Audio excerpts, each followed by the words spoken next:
Olá, tudo bem? Você está no canal Deus e o Personagem da História. Eu me chamo Ana Paula Maciel de Azevedo e estou aqui para contar histórias de personagens bíblicos e históricos que tiveram a sua vida modificada a partir do momento que tiveram um encontro com Deus. A cada quarta-feira, uma história diferente para você aprender do Senhor. Mas antes, eu gostaria de convidar você para curtir esse vídeo, para se inscrever neste canal e compartilhar esse vídeo com mais pessoas para que continuem aprendendo mais da palavra do Senhor. Hoje, o personagem que nós estaremos falando é Barnabé, o encorajador. Barnabé foi aquele tipo de cristão que realmente fez a diferença no seu tempo, por ser alguém comprometido com a palavra e principalmente um motivador dos seus irmãos. Ele acreditava nas pessoas mesmo quando os outros não acreditavam. Ele via numa pedra bruta um diamante de valor.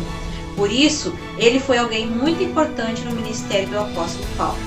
Nós encontramos ele em sua primeira passagem na palavra do Senhor, referente à sua generosidade. No livro de Atos dos Apóstolos, no capítulo 4, e versículos 36 e 37, nós entendemos um pouco sobre a história de Barnabé, que nos diz o seguinte: Então, José, chamado pelos apóstolos de Barnabé, que traduzido significa filho da consolação, levita natural de Chipre, possuindo uma herdade, vendeu-a e trouxe o preço e depositou aos pés dos apóstolos. Então nós encontramos aqui alguns aspectos a respeito da vida de Barnabé. Ele era natural da ilha de Chipre. Ele vinha de origem da tribo dos levitas. Ele era descendente de levitas. Também quanto ao seu nome, chamado como filho da consolação, alguém que demonstrava realmente o seu encorajamento e a sua generosidade. Filho da consolação também pode ser trocado por o filho do encorajamento, ou alguém que motiva as pessoas. Então nós vemos aqui um aspecto muito importante na característica de Barnabé. Foi alguém que vendeu uma propriedade e após vender essa propriedade ele depositou o dinheiro aos pés dos apóstolos para que esse fosse utilizado em fins em Jerusalém, a necessidade da igreja que estava acontecendo nesse período. Então nós vemos alguém generoso a ponto de vender a sua propriedade e passar esse valor às pessoas necessitadas, aos apóstolos que a distribuíssem da melhor maneira aqueles recursos. Este que era chamado também o filho da consolação. Logo em seguida nós vamos encontrar passagens a respeito de Barnabé com a figura do apóstolo Paulo. Nós sabemos que Saulo, antes da sua conversão, ele era um grande perseguidor do Evangelho. Como perseguidor do Evangelho, Saulo arrasava muitos cristãos, matava e fazia coisas terríveis. Ele era um perseguidor. Mas a partir do momento que Saulo se converteu, muitos ainda não acreditavam que ele realmente poderia ser mudado. E por isso havia muita preocupação a respeito da figura de Paulo. Ele era talvez temido pelos demais cristãos pela sua figura, por ser um grande perseguidor. Mas Barnabé não pensou dessa maneira. Barnabé acreditava realmente na conversão daquele homem que outrora era um homem muito mau e que perseguia os cristãos. Barnabé acreditou na conversão genuína do apóstolo Paulo. E foi Barnabé que apresentou Paulo aos apóstolos para que ele pudesse então demonstrar a sua verdadeira conversão.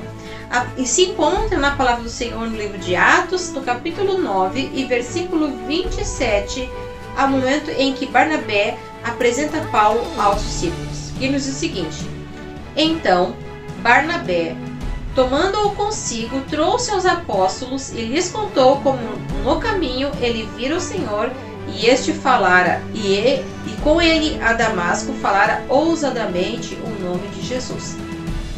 Então Barnabé foi a ponte que levou Paulo para os discípulos.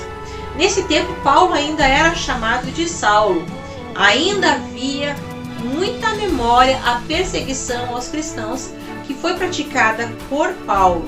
Então Barnabé foi aquele que levou o apóstolo para apresentar aos discípulos, pois havia muita dificuldade nesse encontro. Então Barnabé acreditou verdadeiramente que Paulo havia sido mudado e que a sua conversão era verdadeira.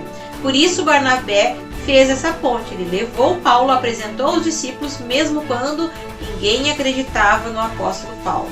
Vemos então as características da personalidade de Barnabé, alguém que tem confiança nas pessoas, alguém que acredita realmente que essa pessoa pode ser mudada pelo Senhor. Vemos que ele continua usando palavras de motivação. Em Atos, no capítulo 11, e versículos 22 e 23, nós vemos algo mais a respeito de Barnabé, que nos diz o seguinte: E chegou a fama destas coisas aos ouvidos da igreja, que estava em Jerusalém, e enviaram Barnabé até Antioquia, o qual, quando chegou, viu a graça de Deus, se alegrou e exortou a todos que com firmeza de coração permanecessem no Senhor.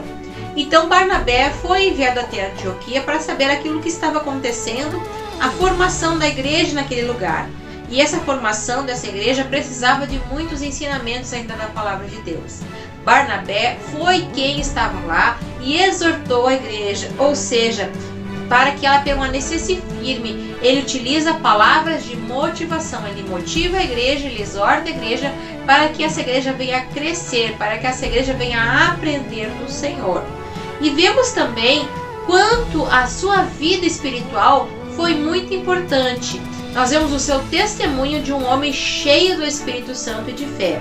No mesmo capítulo de Atos, no capítulo 11, nós vamos ver no versículo 24 que Barnabé era alguém cheio do Espírito Santo, porque era um homem de bem, cheio do Espírito Santo e fé, e muita gente se uniu ao Senhor. Então nós vemos o testemunho de Barnabé, o quanto que ele era um homem cheio do Espírito Santo e fé.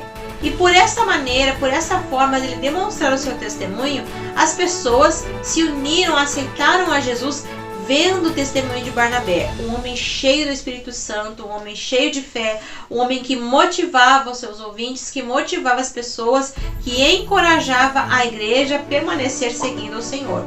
Mas Barnabé tinha um trabalho muito grande, que era cuidar dessa igreja na Antioquia. E para isso, ele precisou, então, foi buscar o apóstolo Paulo, que estava há 10 anos esquecido em Tarso. E lá, ele busca o apóstolo Paulo para seguir com ele esse trabalho. No mesmo capítulo, em sequência, do capítulo 11 e versículo 25, nós vamos ver que Barnabé foi buscar Saulo em Tarso para conduzir a Antioquia. E ele diz o seguinte: E partiu Barnabé para Tarso a buscar Saulo, e achando-o, conduziu para Antioquia. E sucedeu que todo o ano se reuniram naquela igreja e ensinaram a muita gente. Em Antioquia foram os discípulos pela primeira vez chamados de cristãos. Então nós vemos que Barnabé estava presente no crescimento dessa igreja, e lá nesse lugar, lá na Antioquia, foi a primeira vez onde os cristãos foram assim denominados. Até então eles eram chamados como os seguidores do caminho. Mas Barnabé tinha um trabalho muito importante. Nós vemos o tempo que leva, no momento em que Barnabé apresenta Paulo aos discípulos, que faz essa ponte. Depois Paulo retorna, vai para Tarso. Esse tempo ele decorre de 10 anos, fica 10 anos na cidade de Tarso, esquecido, e Barnabé segue trabalhando nessa igreja na Antioquia. Mas ele precisa do auxílio, então, de Paulo para seguir esse trabalho. Ele vai até Tarso, busca lá o apóstolo Paulo, busca Paulo para o auxiliar, então, na condução, no ensinamento dessa igreja. E ali os dois seguem trabalhando, seguem ensinando essa igreja de Antioquia, até o momento em que o Espírito Santo chama esses homens para fazer uma grande obra.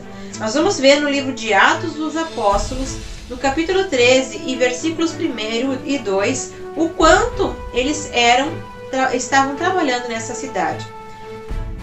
No versículo 1 do capítulo 13 diz o seguinte: Na igreja que estava em Antioquia havia alguns profetas e doutores, a saber, Barnabé e Simeão, chamado Níger, e Lúcio, Cirineu e Manaém, que foram criados com Herodes, o tetrarca de Saulo.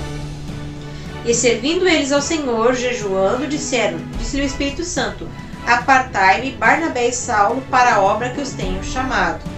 Então nós temos em primeiro lugar que Barnabé ele estava inserido neste nome de profetas e doutores. Então ele era alguém ensinador da palavra do Senhor e havia um ministério profético sobre a vida dele.